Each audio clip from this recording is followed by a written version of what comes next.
Hey guys, how's it going? MasterBucks here and welcome to another future 2022 World Cup teams video. And today we are going to be taking a look at Argentina. Yes, the South American country Argentina has been an absolute sensation when it comes to world football for a very long time now. They've been able to produce some amazing players constantly over the last couple of decades, including a lot of very good attacking players. They seem so attack orientated. They definitely have some good midfielders, some decent defenders as well. But I think you'll find out in this video how attack focus and how heavy they are just on producing the most amazing attackers possible and maybe leaving themselves a little bit weaker at the back, but still, that doesn't mean they don't produce some absolutely great plays. Either way, let's take a look at the Argentinian national team at the 2022 World Cup according to the FIFA 16 career mode.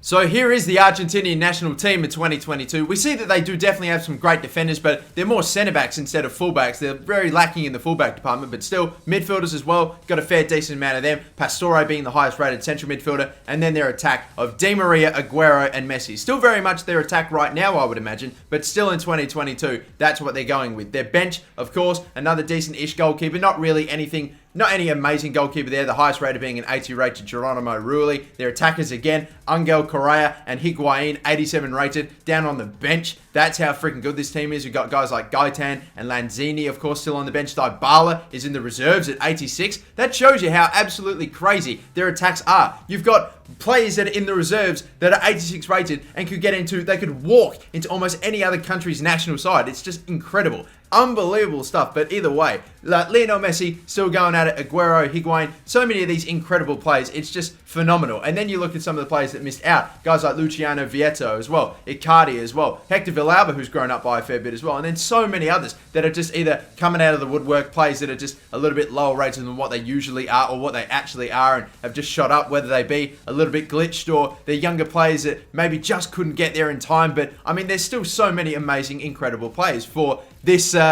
country. I mean, I'm very surprised that they haven't won a World Cup in as long as they have. I'm very surprised that they haven't, because you take a look at them over the last couple of years and they've definitely been up there. I'm sure their time's going to come, and who knows, with a team like this, you never know. 2022 might just go ahead and be their year. You never know.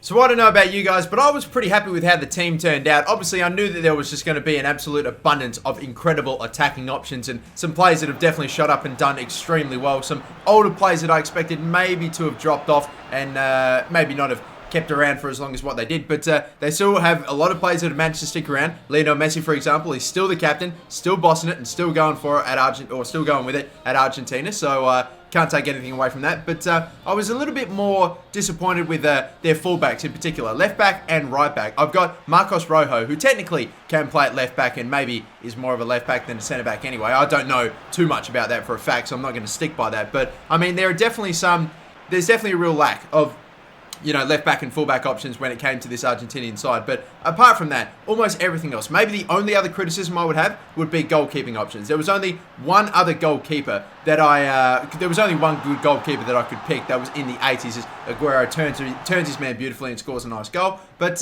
it was Geronimo Rulli, who's only 80 rated with about 4 or 5 or whatever seasons in, I think 6 seasons in to the career mode. I would have absolutely 100% expected him to have gotten a lot higher than an 80 overall, but once again, he unfortunately couldn't get any higher than that, so I thought that was a bit of a disappointment, as again, Aguero scores another great volley. It's already passed, but this man, Zuccolini, who's a Manchester City player or maybe loaned away or transferred, whatever, but definitely a youth player, and he's shot up to an 83. He was very, very good as well, very surprisingly good as well, and of course, only an 83 overall. I think that goes above his potential, but still, either way, we'll take a look at some of the players that did again miss out, recap that. You've got Luciano Vietto, who missed out, unfortunately, Mauro Icardi, Rodrigo De Paul, if De Paul is how you actually say it, but either way, moving on again.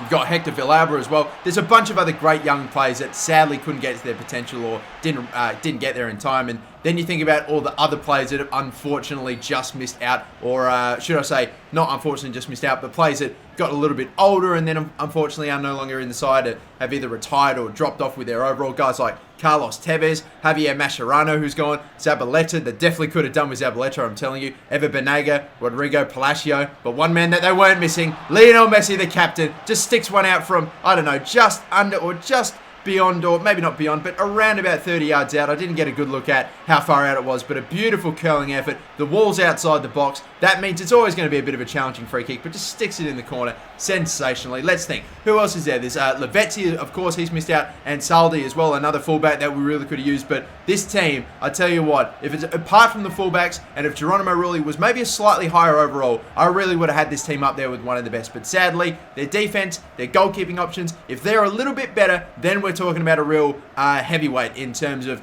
how good they are as a football team in 2022. That's just what I thought, and that's just what the career mode gave us anyway in 2022 either way. But that is going to do it. Thank you guys for watching another future World Cup teams video. If you enjoyed it, please like and subscribe, and of course, don't forget, until next time, my name's MasterBucks. Have a good one. Bye-bye.